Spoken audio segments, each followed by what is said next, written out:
You're now tuning in to the Ambitious Viewz podcast, where we share unique perspectives on storytelling within film and television from the past, present, and future. We're here for a good time, not a long time, so let's get to it. What's up, everybody? Welcome back to another episode of Blaze Still Trying to Give Me a Hard Time, aka the Ambitious Viewz podcast. I'm your host, Corrigan, and this is my great host, Blaze. Woo woo!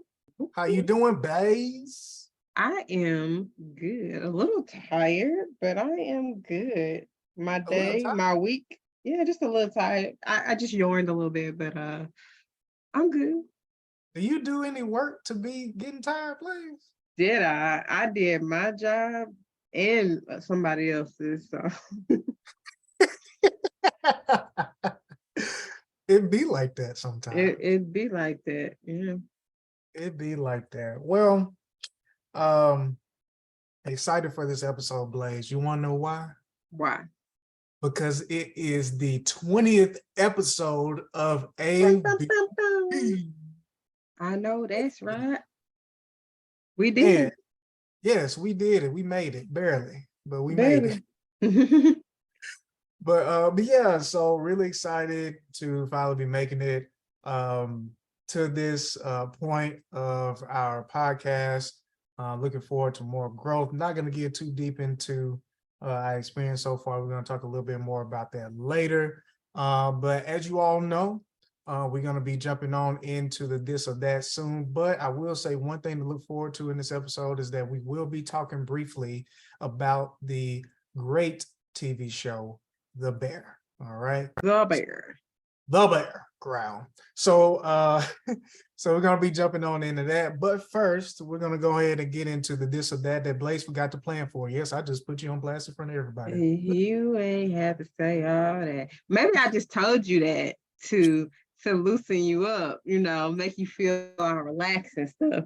But really, I had something loaded since last week.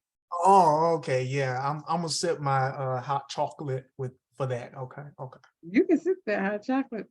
Mm-hmm. But I did just make this up though. All right, so I know that you've been watching The Bear. Wow.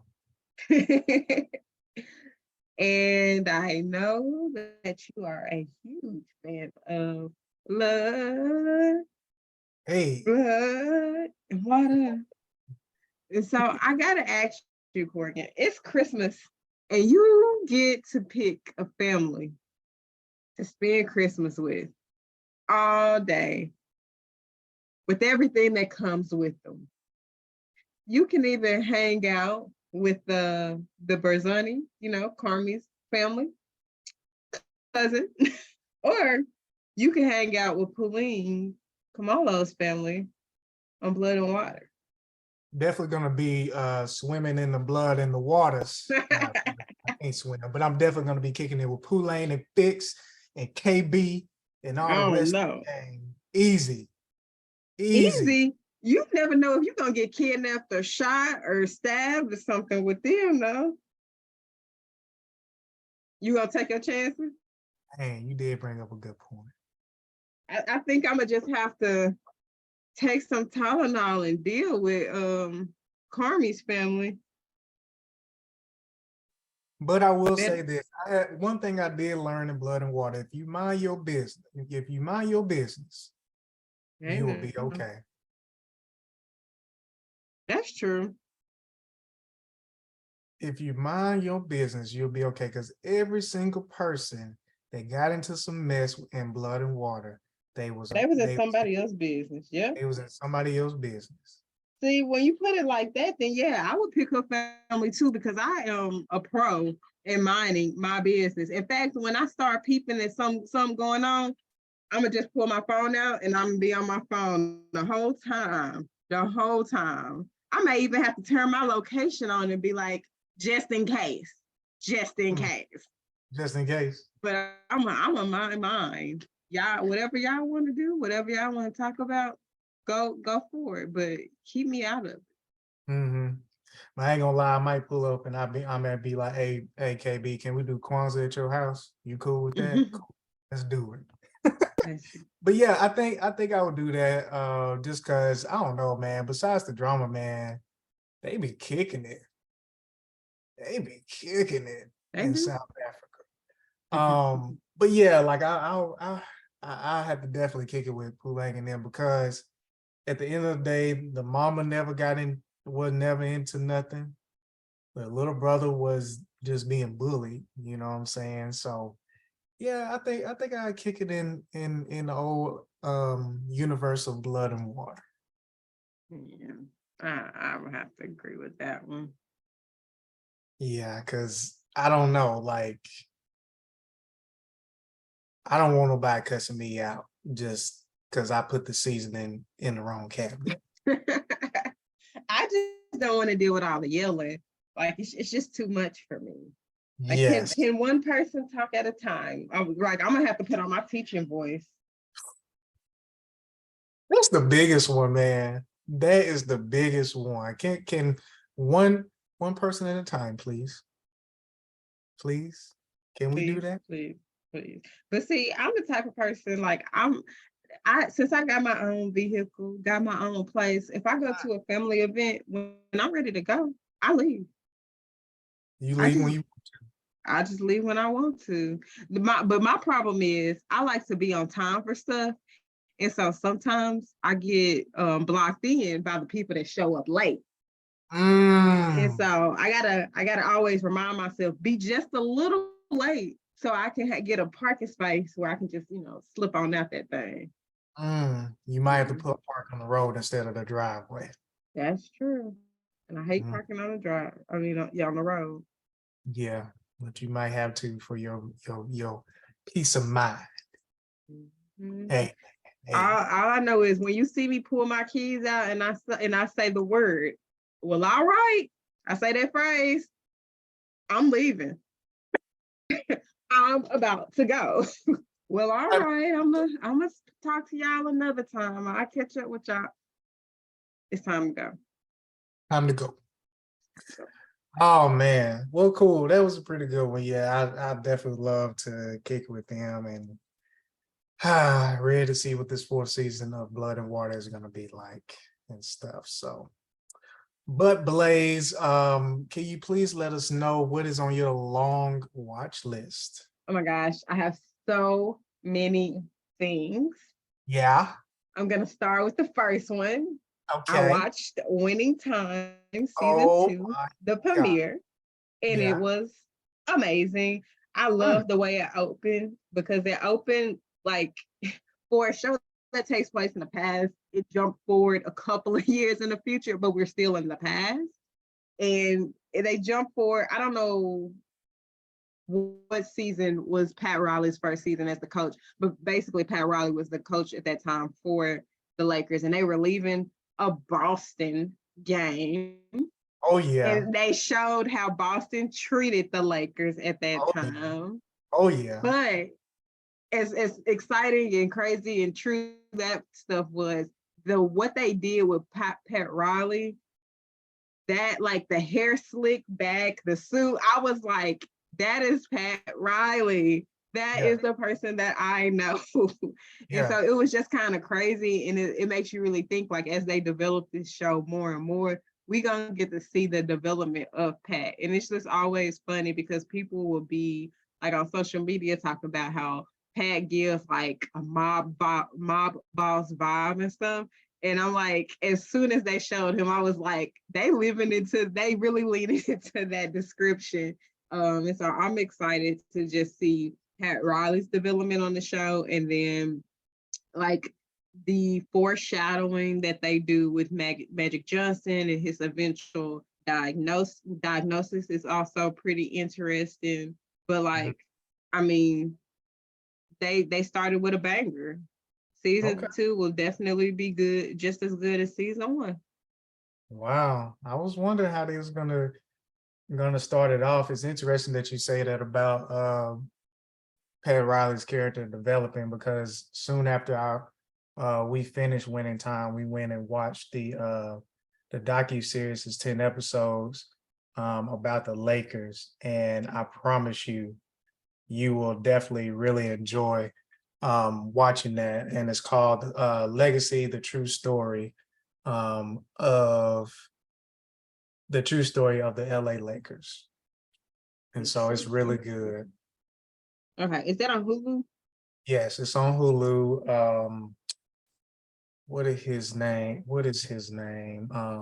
The same director who did Training Day. And Tony Fuqua is the director of it, and his talent definitely shows through this as a director. I think the last documentary that I saw him do was a documentary about Muhammad Ali, and it's called "What's My Name," I believe. Mm-hmm. And either "What's My Name" or "Say My Name," and that's really good as well. I would probably put that as number 2 of my favorite Muhammad Ali docs or in that space. Ken Burns just comes in and just blows it out. I didn't think it could be even better than that, but he comes in and blows it out the water. But he did need 3 or 4 feature-length episodes pretty much to actually tell the full story of Muhammad Ali from beginning to the end. But that's really good. So if you want to jump into that as you're going into this series, because me watching that docu-series makes me even more excited to see how things are going to play out, especially Dr. Buss's children, how that's going to, yeah, it got Oh, they pretty, touched on that a little bit on this first episode. I won't give too much, but he starts incorporating like his 2 sons a little bit more, and like they have this one moment in the season premiere that's really really funny about over a game of Monopoly, but it's a hilarious scene. okay. But they start incorporating, and I did want to mention too, and I mean, this is based on a true story or based on real events, but assuming that it's accurate, I did not know it was Dr. Buss and the Lakers that we have to thank for the reason why basketball players now get paid millions of dollars. Yes, that's why they were so upset.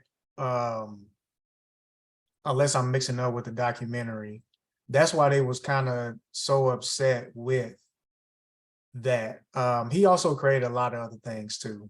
I'm wondering how far they're gonna go, but literally, I'm not gonna lie, like he's definitely up there to me when it comes, just work ethic wise and what they trailblazing wise, what he did with the Lakers is definitely up there when it comes to what Walt Disney did. And I'm trying to think of a couple of more people. Even I would say to a certain degree, Quincy Jones, like the things that he had and his interactions with more so music and stuff like that. I feel like he definitely made the game where it is today when it comes to the NBA. Mm-hmm. So I believe it. I see it, but yeah, I'm gonna I'm definitely definitely check out that documentary. yeah, you enjoy it. It like just keeps on going. You like, whoa, okay. And then the next thing on my watch list is nothing, because that's all I've watched. So Corgan, what is on your watch list? Wow, I cannot believe that I have watched more than Blaze, but it's that time of the year, especially in higher ed. So definitely if you can get a weekend to relax and watch things, it gets kind of hard. I Um, mean, that's not really why I haven't watched anything. I just haven't, nothing has spoken to me, mm, That week I was off from work, I finished The Bear, I okay. watched Survival of the Thickest, and I think I watched something that I had finished The Circle. And so I had watched so much stuff.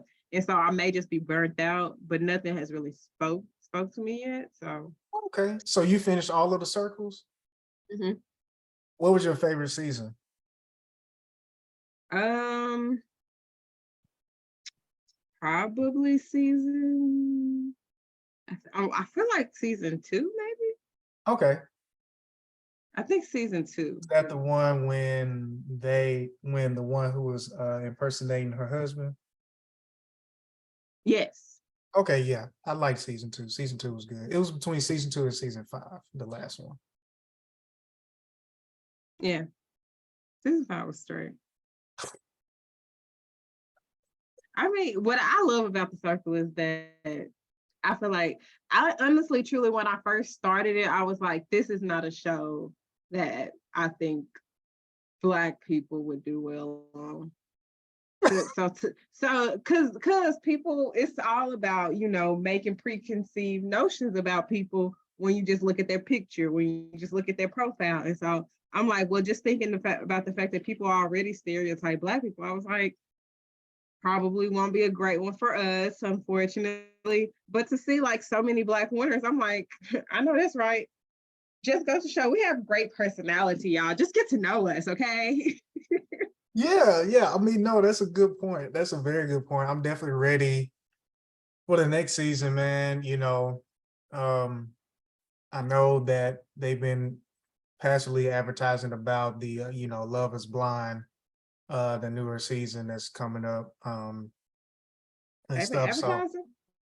passively they have, which it was a while back. I don't know if it was right before the strike happened. I think it was. I think it was right before the strike had happened. So, but that's cool.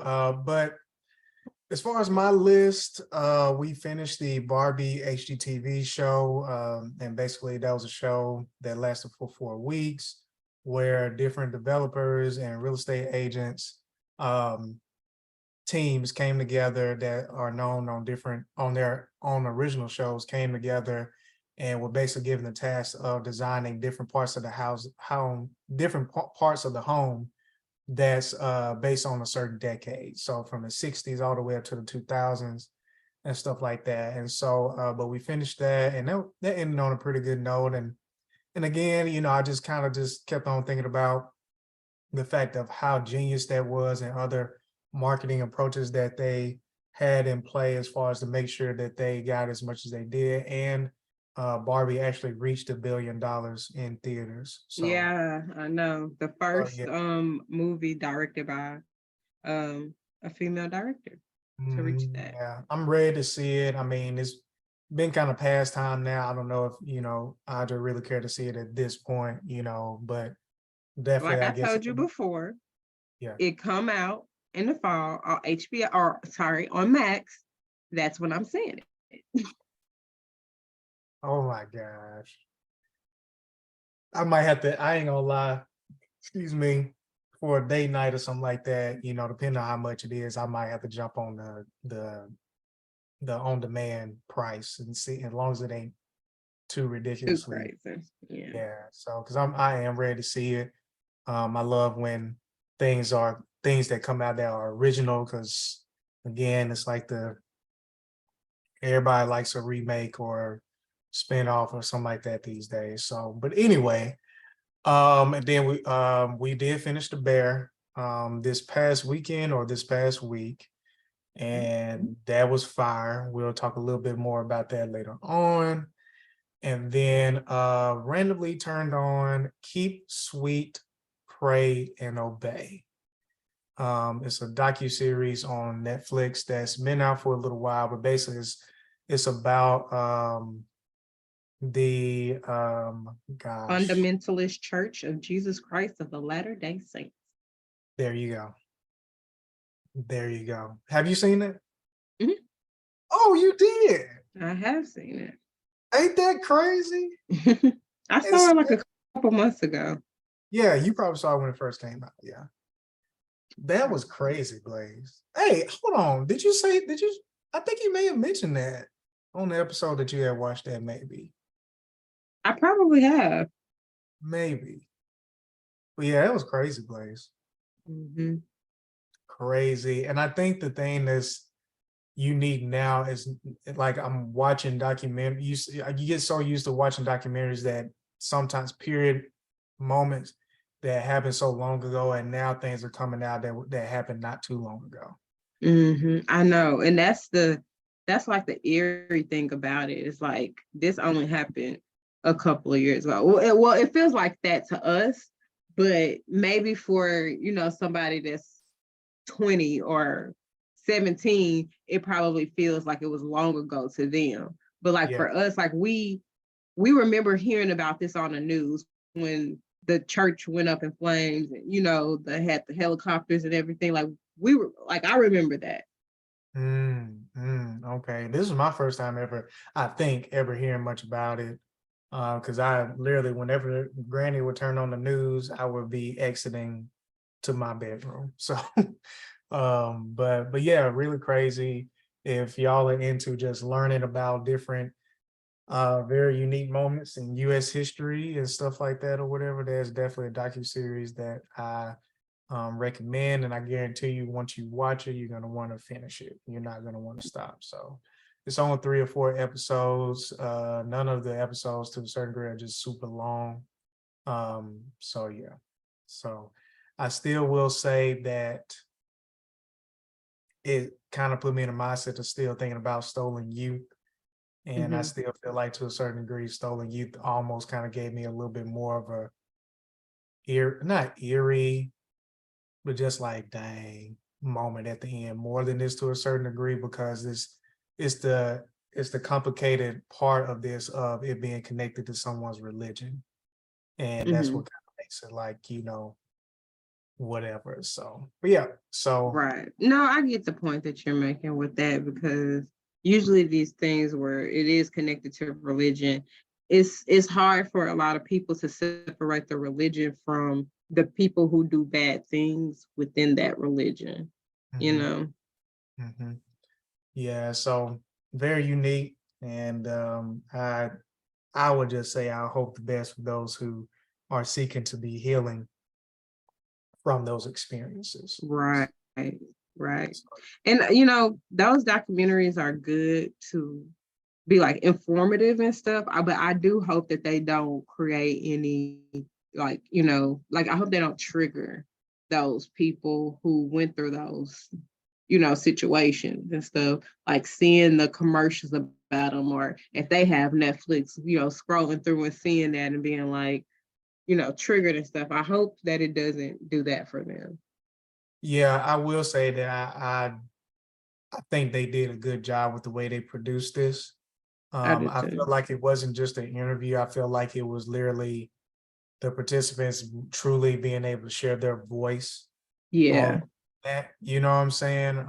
So as sensitive as that experience was, I feel like they really did a good job of taking care of those who want to be a part, and it seemingly like they truly had a voice of what they wanted to say and using that, as opposed to like just more of a sound bite or talking head and moving on kind of thing. Hmm. So And I feel like that's really hard to do, it to is. produce it in that way. Because, like, so often we see it produced in a way in which, the people who were, greatly affected by it, or who are still, a part of whatever in some certain capacity, kind of get villainized in a way.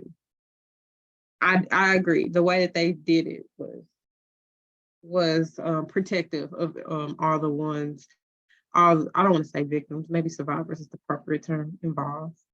Mhm. Yeah, because I turned on the Dahmer tapes after we finally finished Dahmer last week, a week before last. Took us a while, but and I will say that the experience of watching the Dahmer tapes versus this is two different things, but we've only watched 1 or 2 episodes, so I'm interested to see how it's going to develop over time.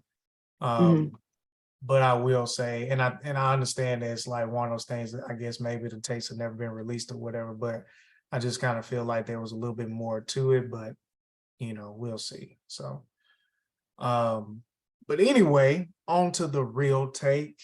Like I said, we want to talk about Bear for just a little bit. Not gonna get too deep into it, because I know like it may still be fresh for some people, but then also, I mean, honestly, I just want to talk about just more so the people who made this happen rather than just a super big, huge push to get you to go watch it, but just truly the true art behind this series and why it deserves every single nomination that it has gotten. So, um, Blaze or Cousin or Chef.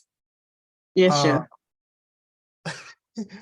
um, what did like what did you find to be the most unique thing about this show compared to other shows that you feel like has been like think about the Blood and Water and all the other shows that you watch is just like man like you know even Winning Time is but like what what has made this show in a sense stand out the most to you?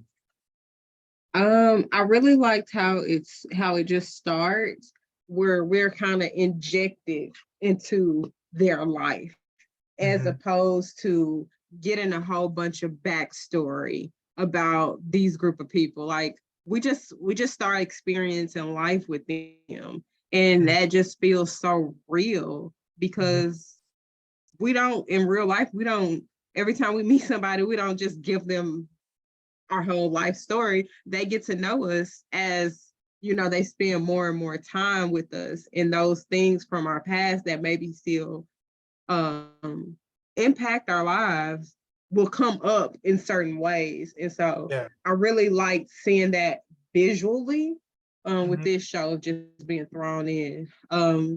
And then the cast is amazing. Like each character, their role in the show is very important. And I just like how each character is not very black and white. Like we all have our flaws, or they all have their flaws, and they all have they just seem very real, like real people. Like I feel like I know, I definitely know like a Tina. Yeah. um, I know a cousin. I Yeah. know a Sydney. I know one of these people in my actual lives. And so, but then also I like the idea of kind of introducing us to the restaurant business from a different perspective. I feel like usually when we look at restaurant types of things or types of shows, it's like, like your top chef or Hell's Yeah. Kitchen, something like that. Yeah. Um, and or even and I asked you about this earlier, like Bar Rescue. Like imagine if in Bar Rescue, if they just did it as a full season on one bar that needs to be redone and just made better. Like that's kind of what this show is. Here's the original beef of Chicagoland, and it's really trash. Yeah. Like the food I'm sure is good, but everything else is very much trash.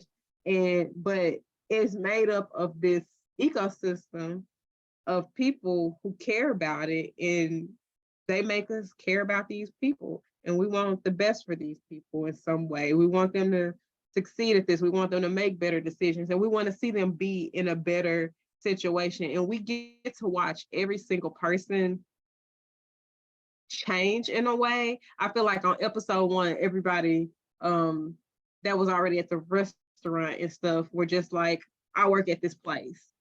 Yeah. And really by the end of season 1, that perspective completely changes, and True. they still some ownership in their job. Like it's not just a job for them, it's something that they all love, they look forward to. And that's so beautiful because I mean, we got to all work.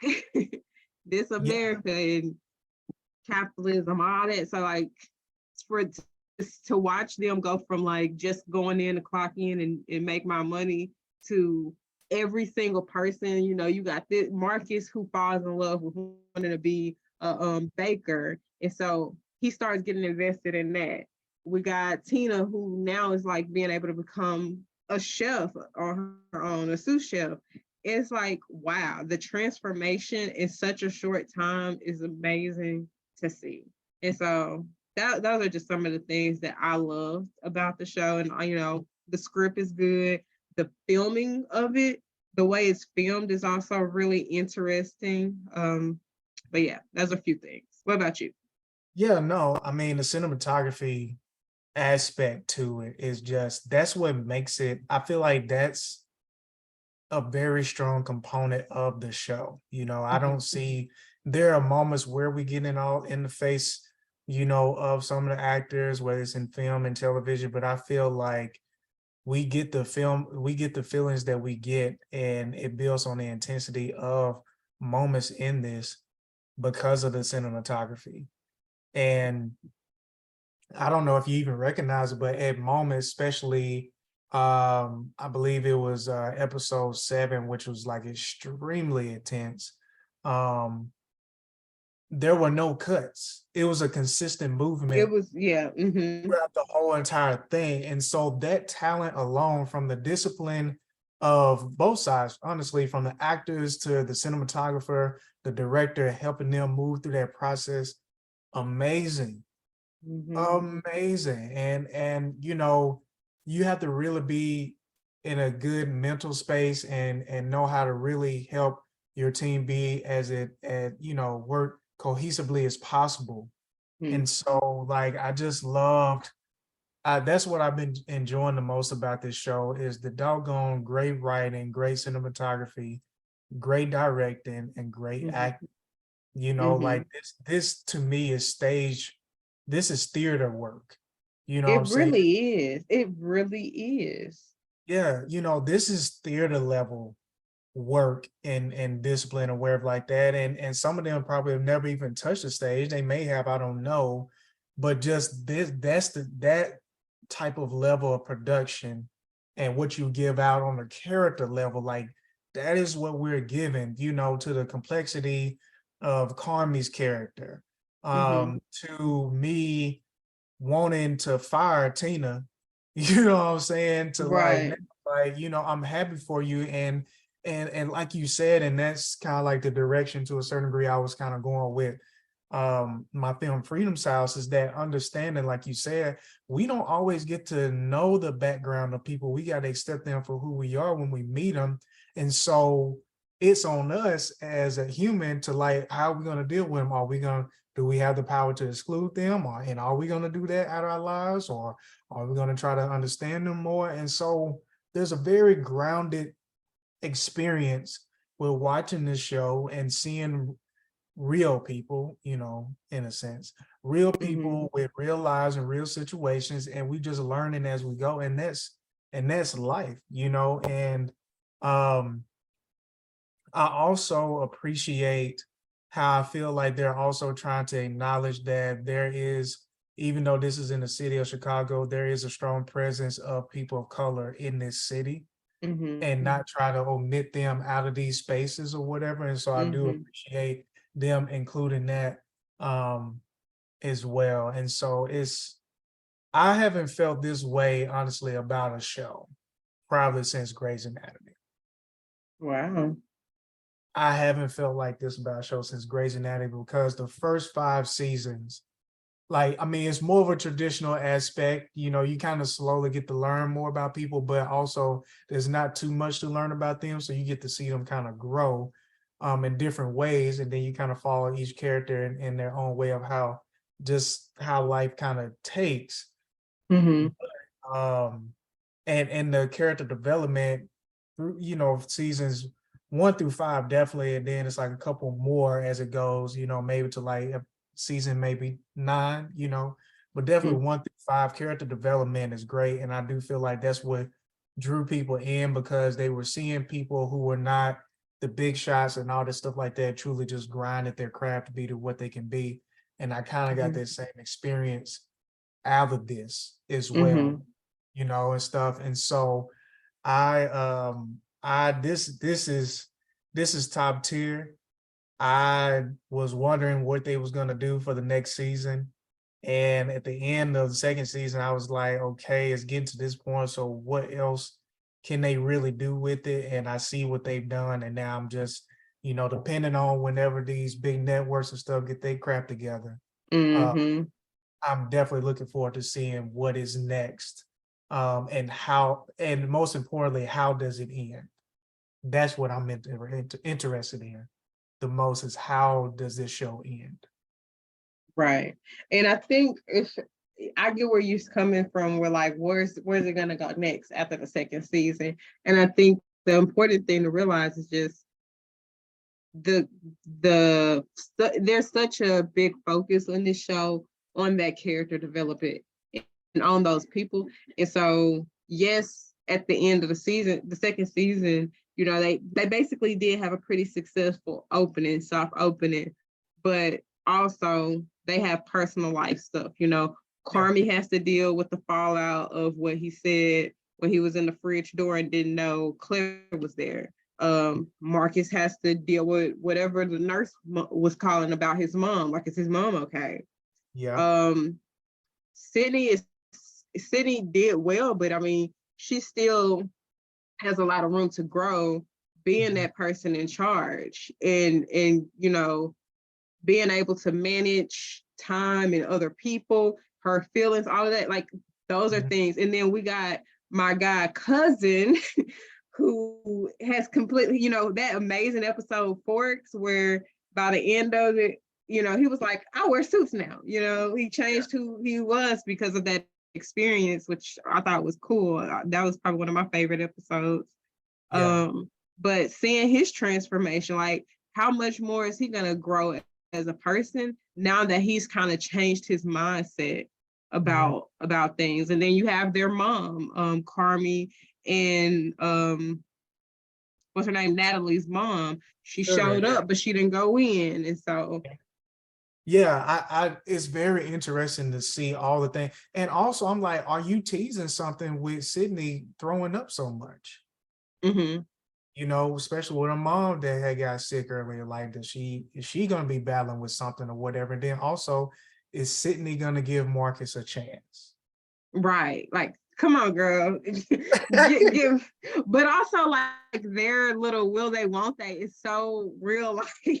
Yeah, Like when yeah. you in, especially like in the workplace and stuff, and you don't really want to cross those lines, and she's really his superior. And so she kind of like, I feel like she picking up what he putting down, but she also trying to ignore it because she like, hey fam, we work together, you know.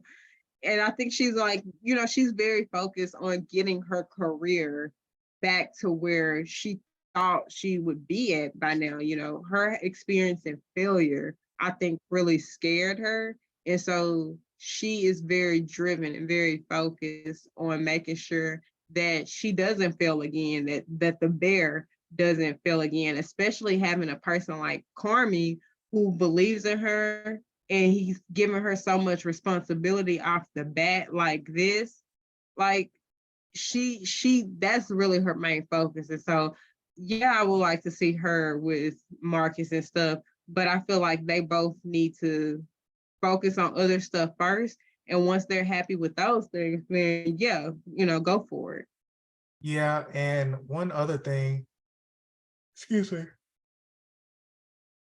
One other thing that I enjoyed is in this season is the passive gems that we learned about Carmi's journey and learning how much of a boss we haven't truly seen him to be as Mm, a chef, as you know, as far as like his creativity and so like we know he know with his stuff. yeah. Still, he's been so yelly to emotional and all the stuff like that. We haven't truly have been able to see him shine as a chef, but we've Mm-hmm. been able to see how great technically he is. Mm-hmm. Yeah, like he'll look at something and be like, no, that's not right, or it needs a little bit of this. It barely tasted to be like, and I'm like, my dude, I'm gonna need you to get another bite because it got that. He's like, no, it doesn't. It doesn't. But yeah, like, so from Marcus's journey, we learned about Carmi's journey. Like, Yeah. you know what I'm saying? And ironically, the guy that Marcus was training with, both of them worked at the same restaurant that cousin was getting trained at. Getting tried it. Yep. And then also it was, and we saw there in I forgot what city that was. I mean, what country Marcus was at, but we see the Germany, Germany, maybe maybe. Yeah, I think it was maybe Germany. Um, but we kept, Copenhagen. huh? It's Denmark. Denmark. Copenhagen is I in was thinking Denmark. of a D, but I couldn't think of what name of it was. But every minute counts. We kept on seeing that. It was written Mm-hmm. somewhere or on something with Carmi, I think the first time we saw her early on. And then we saw it with Marcus during his training. And then we saw it also in the restaurant that's so top tier that cousin was at and stuff like that. And so we've been able to see that like he's putting them on a journey that he's already been on and why he deserved to be in the spot that he's in, you Mhm. know. And I think outside of him, you know, making up and being more clear about his feelings with himself and also to Claire, I'm ready to see him show out as a chef. I am Um, too. I you am know, too. yeah, I'm ready so for him to be in his bag, his chef bag. there you go. There you go. But yeah, I'm truly enjoying it. Like I said, so much they can do with this. It's just one of those things is if you want to make this one of the greatest shows of all time, definitely just make sure that you just don't overkill it. You know, like that's my only hope with the writing and the future of it and all this stuff like that. And like I said, also it depends on how this, you know, this strike is gonna last. You know, the writers and well, writers been on strike for I think 14 or 15 weeks now. yeah, they hit 100 days either, I think yesterday, maybe 100 days yesterday or Monday. And so wishing them the best. And they Hopefully are something. and I was gonna also say, writers are on strike and the actors are on strike. So like I Yeah, need these execs to stop playing games and give the yes, people what they want yes, yes, and what they deserve, you and know. what they deserve.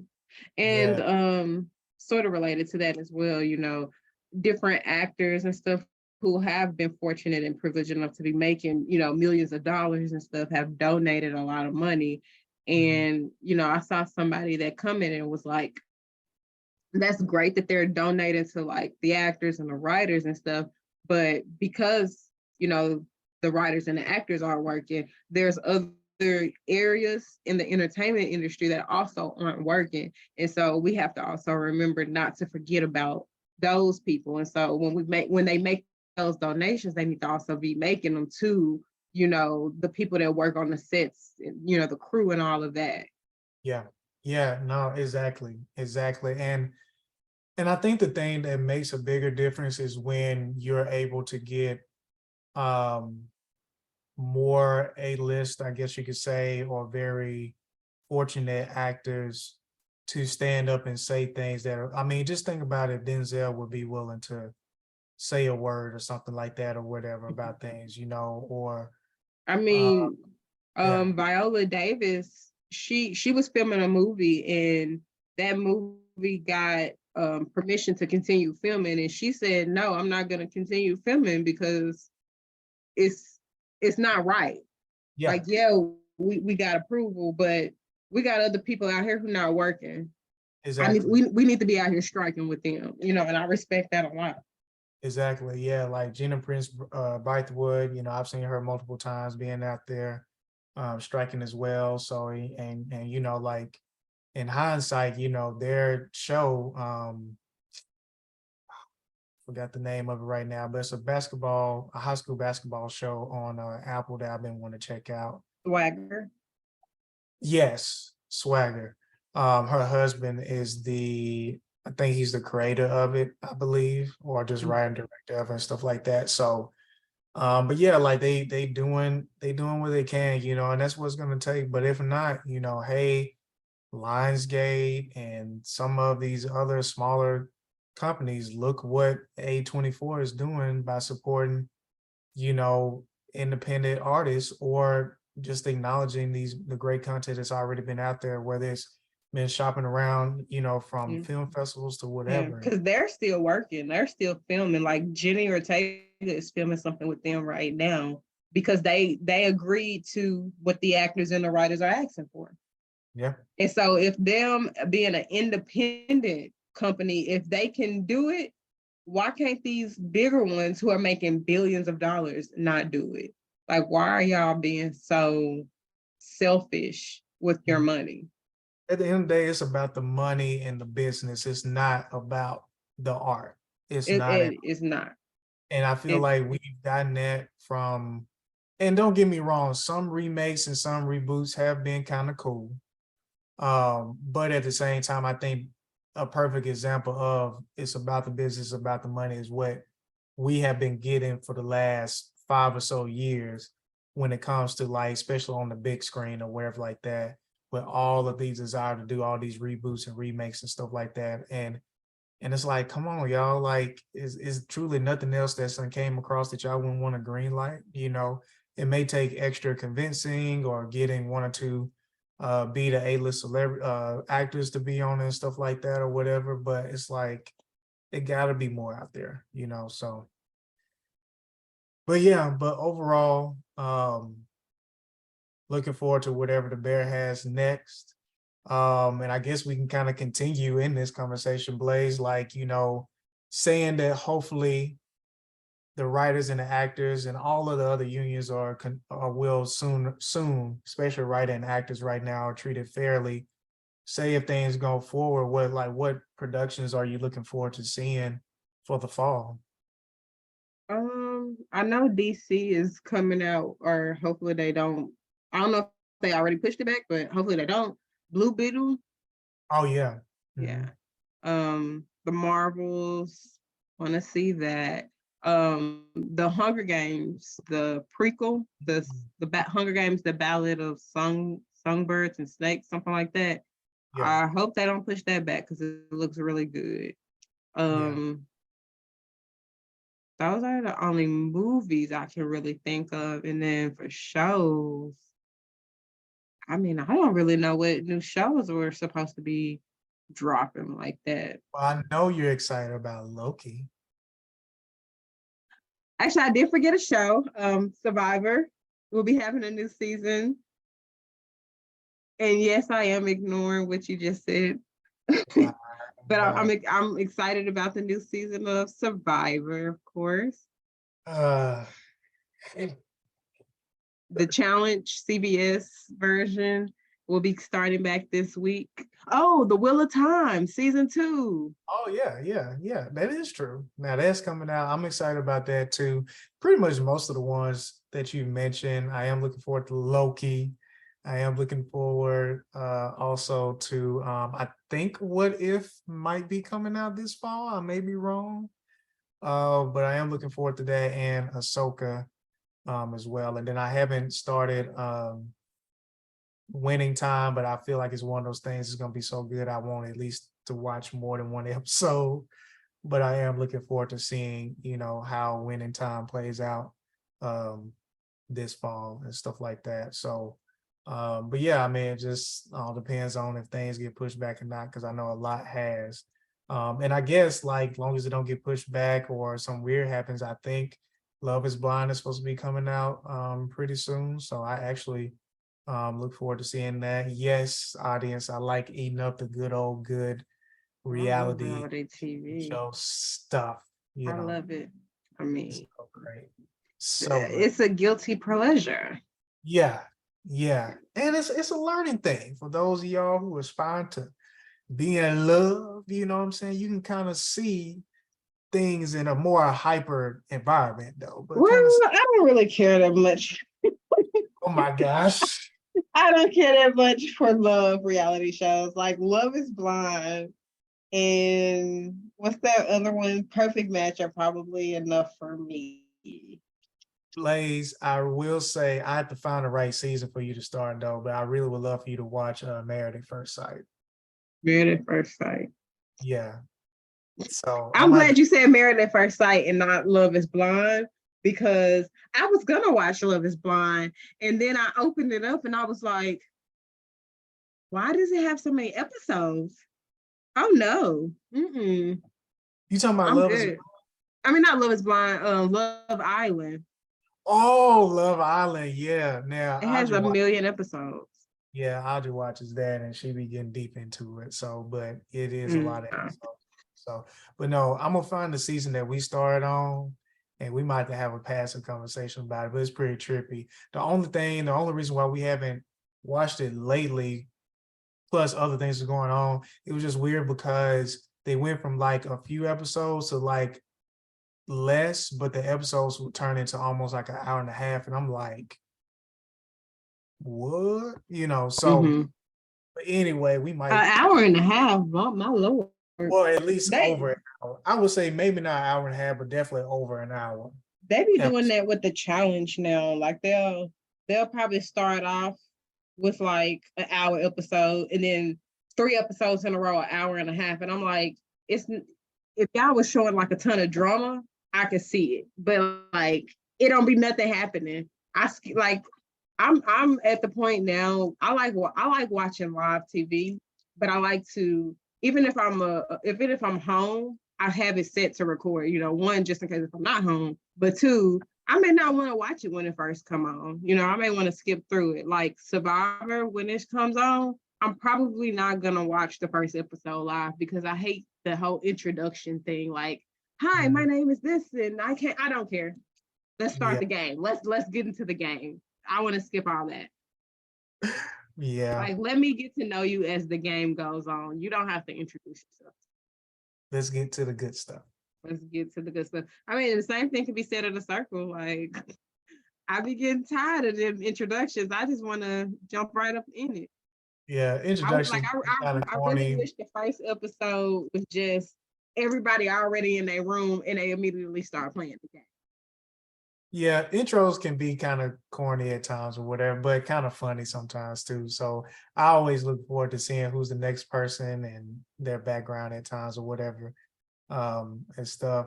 And then it's like it's always a letdown when they be like, "And I'm gonna be a catfish." I'm like, "Oh, here we go." So, um, but lastly, Blaze, as we end our 20th episode, and we've been in this for a few months now, I believe since February.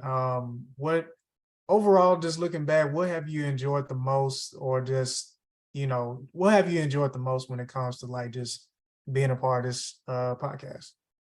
Other than like beating you during the real face off, I enjoy like when we kind of watch stuff quote unquote together, um, and then get to talk about it. You know, like when we make plans to check something out so that we can talk about it for the episode. That's fun because I mean, every time I watch something, it'd be like I'm ready to talk to somebody immediately, you know. This is kind of like my live action Twitter in a way. Cause like every time when I'm watching a new show, I'm on Twitter and I'm just like reading what everybody else is saying. And so on the podcast, I kind of get the opportunity to interact with somebody and see like your perspective. And you know, you may say something that I didn't even catch. And I'm like, that's dope. And it makes you want to go back and rewatch stuff and everything. And so I really like that about the show. What about Yeah. you? Yeah, I mean the same, definitely. Like it's really enjoyable. I mean, of course, I'm into film and television, being in the profession that I am outside of higher ed. And so I that was one of the main reasons why I would look forward to, hoping that you want to be a part, because I know that you love stories just like I do. And we know that, you know, great storytelling is not just a passive thing, but it can really be a great thing to just talk about, reflect on, and just really get into. Like, I mean, storytelling has been a part of multiple cultures for hundreds of years, and so it's been a really enjoyable just to get another perspective on things. Also, shows and stuff like that that you brought to my attention that we hope to start on and everything like that. And I know I just mentioned about Cruel Summer and stuff, like stuff that we thought about, and then you watch, it's like, okay, well now I want to watch it, and stuff. Mm-hmm. So yeah, like, and then Yeah, there yeah. as I've well. definitely watched a couple of things that I probably wouldn't have, like, you know, Gardens of the Galaxy. Yeah, And but I'm happy that I did. Like the third one is so good. Like the other two are fine, but the third great, one is like amazing. amazing. Definitely one of the best movies of this year so far. Oh yeah, definitely. And I was very surprised they popped it on Disney so quick, and Mm-hmm. stuff like that. But I don't know. I mean, I wouldn't lie, I probably wouldn't mind watching that again. It was so dang good. So It it was, really was. because it just, I wasn't I expected it to be grand, maybe sappy, but just, man, it was good. But I would Yeah, have never watched it if it wasn't for this podcast. I Because then mean, I would have had to go back. I had to go back and watch the other two. oh yeah, And so yeah, that's why I was like, I would never have watched. The same thing with Ant-Man. true, true, true, true. And like I told you, Bear had been on my watch list from the jump, and I just never jumped to watch it. And so Mm-hmm. it took you like kind of, saying like, hey, I checked it out, you need to see it, and then seeing other people in the space talk about it, I was like, okay, let me give it a try. And man, like like I can only imagine like if on a production level, if they Mhm. will go there at times with blood and water, I don't know if I can handle Oh my gosh, no, no, because I mean, just think about how stressful the bear can feel sometimes. Like the fishes episode when he was with his family, my anxiety was through the roof. Like it was one point where I had to touch the remote to see how much time was left because I was like, I may have to take a break. So if it. they Yeah. did that with bear with blood and water, oh no, Yeah, because I was I like, had to take off work. why is this episode an hour? Like I'm not used to this. And then man, it Hmm. just kept going and And going. going. And I will say to just tackle on a little bit with the bear. I enjoy Jamie Lee Curtis in this project way more than Everything Everywhere All at Once. I would say that. Have you seen Everything Everywhere All at Once yet? Mm-mm. Okay, gotcha. I will say that that's been one of my favorite things that I've seen her in. Of course, Freaky Friday is a classic for me, and stuff. And then of course in the Halloween franchise. But Yeah.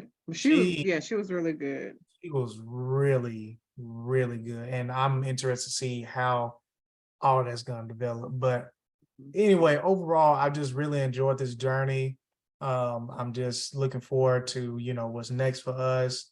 Hopefully, soon we can probably get some video content in of us, in things. And I mean, who knows? Maybe we can finally start going to some actual live events and stuff and being able to check things out and give y'all the inside scoop on some things, So I've just really been enjoying it. It's great to talk about it with somebody else instead of talking out your head off at times I about know she'd things be like so annoyed.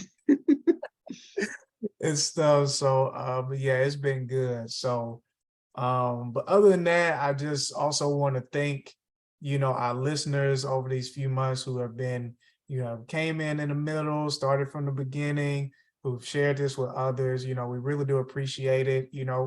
We're not getting paid for this. We truly just doing this because we enjoyed it, but we do hope that it does grow.